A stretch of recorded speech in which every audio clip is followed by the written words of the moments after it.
నమస్తే can media ప్రేక్షకులకు స్వాగతం. నేను మీ అబ్బాయి నాయుడు. ఈరోజు దినపత్రికలో వచ్చినటువంటి ముఖ్యాంశాలను విశ్లేషించుకున్నట్లయితే ముఖ్యంగా మనం ఈరోజు సాక్షి పేపర్ తీసుకుందాము. సాక్షి పేపర్లో ప్రధాన బ్యానర్గా ఎన్డీఏ నేతగా మోదీ, ఏకగ్రీవంగా ఎన్నుకున్న నేతలు, మోదీ సారథ్యంపై ప్రశంసలు, కూటమి తొలిభేటీలో తీర్మానం, వీలైనంత త్వరగా ప్రభుత్వం ఏర్పాటు, నితీష్ సహా 16 పార్టీల నేతలు హాజరు, రేపు ఎన్డీఏ ఎంపీల కీలక సమావేశం, మోదీని నాయకునిగా ఎన్నుకోనున్న ఎంపీలు, అనంతరం రాష్ట్రపతిగా మద్దతు లేఖల సమర్పణ. బీజేపీ సారథ్యంలోని అధికార ఎన్డీఏ కూటమి నేతగా ప్రధాని నరేంద్ర మోడీ ఏకగ్రీవంగా ఎన్నికయ్యారు. మంగళవారం వెలువడ్డ లోక్సభ ఎన్నికల ఫలితాల్లో ఎన్డీఏ మెజార్టీ స్థానాలు సాధించడం తెలిసింది. దాంతో మోదీ వరుసగా మూడోసారి ప్రధాని కానున్నారు. ఈ నేపథ్యంలో బుధవారం ఢిల్లీలో ప్రధాని నివాసంలో ఎన్డీఏ కీలక సమావేశం జరిగింది. ఈ సమావేశంలో తెలుగుదేశం పార్టీ అధినేత చంద్రబాబు నాయుడు గారు మరియు నితీష్ కుమార్ పాల్గొనడం జరిగింది. చంద్రబాబు నాయుడు గారికి ప్రాధాన్యత ఇప్పుడు ఎన్డీఏలో పెరిగిందని చెప్పుకోవచ్చు. ఎందుకంటే ఎన్డీఏ కూటమికి వచ్చినటువంటి మెజార్టీలో ఒక బీజేపీ ఏకైక పెద్ద పార్టీగా మాత్రమే అవతరించింది. పూర్తి మెజారిటీ బీజేపీకి రాలేదు. 244 సీట్లు మాత్రమే వచ్చాయి. ఎన్డీఏలో బీజేపీ తర్వాత అత్యధిక సీట్లు సాధించిన పార్టీగా తెలుగుదేశం పార్టీని చెప్పుకోవచ్చు. ప్రభుత్వం ఏర్పాటు చేద్దాం రండి. కేంద్రంలో ప్రభుత్వం ఏర్పాటు సాధ్యాసాధ్యాలపై విపక్ష ఇండియా కూటమి మల్లగుల్లాలు పడుతుంది. బుధవారం కాంగ్రెస్ చీఫ్ మల్లికార్జున ఖర్గే నివాసంలో కూటమి నేతల కీలక సమావేశం జరిగింది. ఇండియా కూటమిలో చేర్చాల్సిందిగా పార్టీలన్నింటికీ ఆహ్వానిస్తున్నట్టు ఖర్గే ఈ సందర్భంగా ప్రకటించారు. రాష్ట్రానికి 4 కేంద్ర మంత్రి పదవులు. ఎన్డీఏలో కీలకంగా మారిన టీడీపీ కీలక శాఖలు కోరుతున్న చంద్రబాబు, జనసేన, ఏపీ బీజేపీ నేతలకు ఇచ్చే ఛాన్స్. ఇలాంటి పోరు ఇదే తొలిసారి. కూటమి సమిష్టి కృషితో ఎన్నికల్లో విజయం చంద్రబాబు. చారిత్రాత్మక విజయాన్ని అందించిన ప్రజలకు శిరస్సు ఉంచి నమస్కరిస్తున్నా. మాకు అధికారంతో పాటుగా ఉన్నత బాధ్యతను కూడా అప్పగించారు. మేము ఎన్డీఏతోనే ఉన్నామని ఉద్ఘాటన. దేవేంద్ర ఫడ్నవీస్ రాజీనామా. మహారాష్ట్ర లోక్సభ ఎన్నికల్లో బీజేపీ పేలవమైన పనితీరుకు బాధ్యత వహిస్తూ డిప్యూటీ సీఎం దేవేంద్ర ఫడ్నవీస్ రాజీనామా చేశారు. నవీన్ పట్నాయక్ రాజీనామా. 24 ఏళ్లుగా ఒడిశా ముఖ్యమంత్రిగా ఏకఛత్రాధిపత్యంగా పరిపాలిస్తూ వస్తున్నటువంటి నవీన్ పట్నాయక్ గారు 2024లో అనూహ్యంగా ఓటమిని చవిచూడడం జరిగింది. అక్కడ బీజేపీ పార్టీ ప్రభుత్వాన్ని ఏర్పాటు చేయడానికి అవసరమైనటువంటి మద్దతును తెచ్చుకోవటం జరిగింది. టీడీపీ జనసేన విధ్వంసం. స్వైర వ్యవహారం చేసిన నేతలు, కార్యకర్తలు, విగ్రహాల శిలాఫలకాల ధ్వంసం, వాహనాల దహనం, సచివాలయ బోర్డుల తొలగింపు, పలు చోట్ల కూటమి జెండాల ఆవిష్కరణ, వైఎస్ఆర్సీపీ శ్రేణులపై దాడులు. ఇది ఊహించిందే.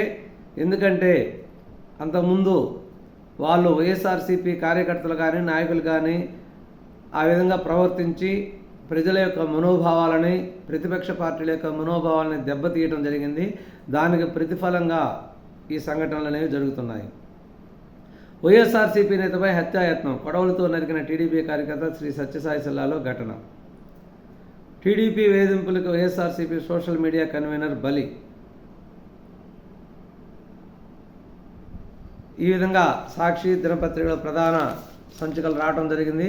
అదేవిధంగా ఈనాడు దినపత్రికను తీసుకున్నట్లయితే మోదీకే పట్టం, ఎన్డీఏ నాయకుడిగా ఏకగ్రీవ ఎన్నిక, మూడోసారి ప్రధాని పదవిని చేపట్టేందుకు మార్గం సుగమం. 9న ప్రమాణ స్వీకారోత్సవ మహోత్సవం. కూటమి సమావేశానికి హాజరైన చంద్రబాబు, నితీష్, పవన్ కళ్యాణ్. రేపు భాజపా పార్లమెంటరీ పార్టీ భేటీ. 17వ లోక్సభను రద్దు చేసిన రాష్ట్రపతి. తెలిసింది కొంతే, తెలియాల్సింది కొండంత.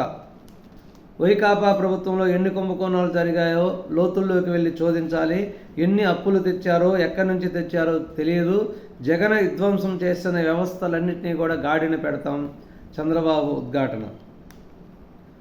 జీతం తీసుకుంటా, ప్రతి రూపాయికి బాధ్యతగా పనిచేస్తా, 5 కోట్ల మందికి జవాబుదారీగా ఉండాలి. పార్టీ కార్యాలయం ప్రజల కోసం తెరిచే ఉంటుంది. ఎమ్మెల్యేలు, ఎంపీలుగా గెలిచిన నేతలతో పవన్ కళ్యాణ్. మంత్రులు ఎవరు? కూర్పుపై రాష్ట్ర వ్యాప్తంగా ఆసక్తి. కేబినెట్లోకి లోకేష్, పవన్ చేరతారనే దానిపై చర్చ. తెలుగుదేశం పార్టీలో క్లీన్ ఇమేజ్ ఉన్న ఎమ్మెల్యేలు, బీసీ, యువత, మహిళలకు ప్రాధాన్యమిచ్చే యోచన. జనసేన, భాజపాల నుంచి ఎవరి ఎంపిక అనేది కీలకమే.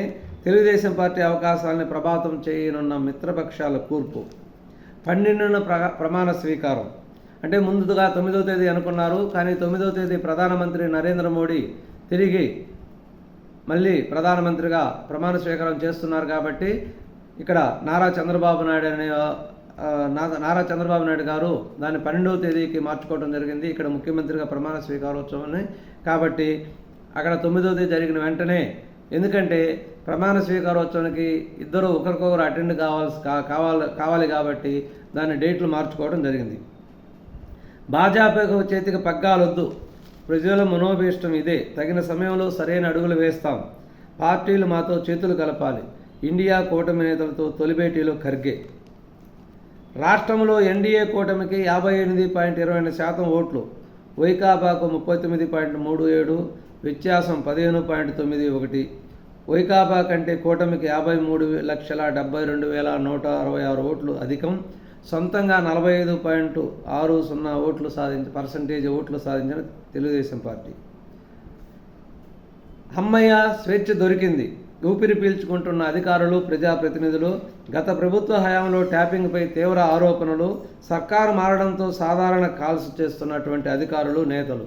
అంటే వైకాపా ప్రభుత్వం అనేది ఎవరి ఫోన్ ట్యాపింగ్ చేస్తుందో, ఎవరిని భయపెడుతుందో, ఎవరి మీద కన్నేస్తుందో తెలియక అర్థం కాక ఎన్ని రోజులు అధికారులు, ప్రజాప్రతినిధులు హడలెత్తిపోయారు. వైకాపా ఓడిపోయి ఎప్పుడైతే ఎన్డీఏ కూటమి అధికారంలోకి వచ్చిందో వెంటనే అధికారులు, ప్రజాప్రతినిధులు అందరూ ఊపిరి పీల్చుకొని వాళ్ళ సాధారణమైన ఫోన్ల సంభాషణలు తిరిగి కొనసాగిస్తున్నారు. ఇంతకుముందు వాళ్ళ ఫోన్తో ఎవరైనా సీక్రెట్గా మాట్లాడాలనుకుంటే హడలిపోయేవాళ్ళు, ఎందుకంటే ఎవరు ఫోన్ ట్యాప్ అవుతుందో ఏమో అర్థం కాకుండా ఉందన్నమాట. అంటే తెలంగాణతో పాటుగా ఆంధ్రప్రదేశ్ ప్రభుత్వం కూడా పెద్ద ఎత్తున ఫోన్ ట్యాపింగ్ చేసింది. ఫోన్ ట్యాపింగ్ కేసు కూడా మళ్ళీ రాబో రోజుల్లో సంచలనం సృష్టించే అవకాశం ఉంది. ఈ విధంగా రాష్ట్రంలో ఉన్నటువంటి పరిస్థితులు ఉన్నాయి. నిన్న అధికారులందరూ క్యూ కట్టి చంద్రబాబు నాయుడు గారిని మర్యాదపూర్వకంగా కలవటం జరిగింది. రాష్ట్ర ప్రభుత్వ ప్రధాన కార్యదర్శి జవహర్ రెడ్డి కలిసి చంద్రబాబు నాయుడు గారికి శుభాకాంక్షలు తెలియజేసి మీతో కొన్ని అంశాలు చర్చించాలి అని అడగటం జరిగింది. దానికి చంద్రబాబు నాయుడు గారు తర్వాత చూద్దాంలే, ఇప్పుడు కాదు, అవసరం లేదులే అని చెప్పడం జరిగింది. అదేవిధంగా డీజీపీ హరీష్ కుమార్ గుప్తా, ఇంకా అనేక మంది ఐఏఎస్, ఐపీఎస్ అధికారులు వచ్చి కలవటం జరిగింది.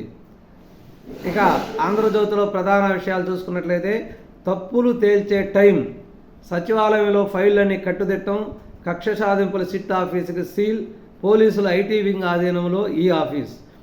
రాష్ట్ర సచివాలయంలో ఉన్నటువంటి ఈ ఆఫీస్ అనేది ఇది చంద్రబాబు నాయుడు గారి ప్రభుత్వం ప్రవేశపెట్టింది.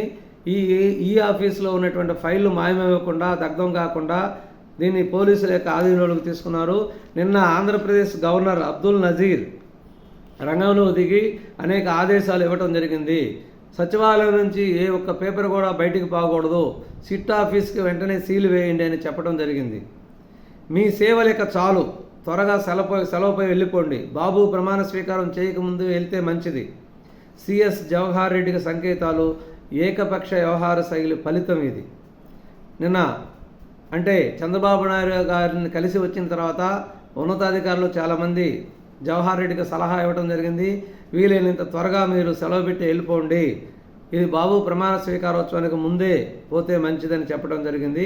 అడ్డగోలుగా అక్రమ బదిలీలు, పదోన్నతులు, అస్మదీయులకు వేల కోట్ల విలువైన కాంట్రాక్టులు, ఉన్నతాధికారుల పాత్రపై ఆరోపణలు, వాటి ఫైళ్లు ధ్వంసమయ్యే ముప్పు, 5 బ్లాకుల్లోని ఫైళ్లు సమాచారం అంతా స్వాధీనం, సచివాలయ ఉద్యోగుల వ్యక్తిగత ల్యాప్టాప్లు కట్టడి, చెక్ చేసి తిరిగిస్తామంటున్న జీఏడీ ఉన్నతాధికారులు.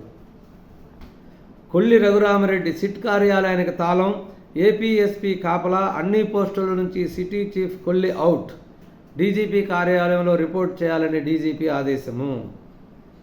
కొల్లి రఘురామరెడ్డి ఈయన విచ్చలవిడితనానికి అదుపే లేదు.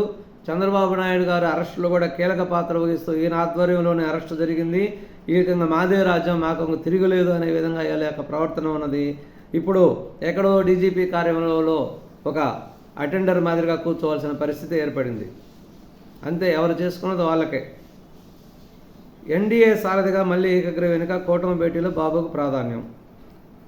మార్కెట్కు చంద్రకళ. నేను ఎప్పుడైతే లోక్సభ ఎన్నికల ఫలితాలు చూస్తున్నాము. సెన్సెక్స్ అనేవి విపరీతంగా పడిపోవడం జరిగింది. ఎందువల్లంటే విచిత్రమైన పరిస్థితుల్లో ఇండియా కూటమి మెజార్టీలోకి రావటం, అనుకున్న ఫలితాల కంటే ఎక్కువ సాధించటం, ఎన్డీఏ ఫలితాలు అనుకున్న రీతిలో రాకుండా తగ్గిపోవడం వలన సెన్సెక్స్ విపరీతంగా పడిపోవడం జరిగింది.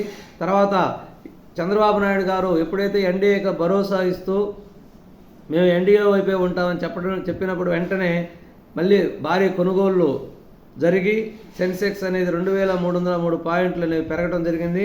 736 పాయింట్లు నిఫ్టీ పెరగడం జరిగింది.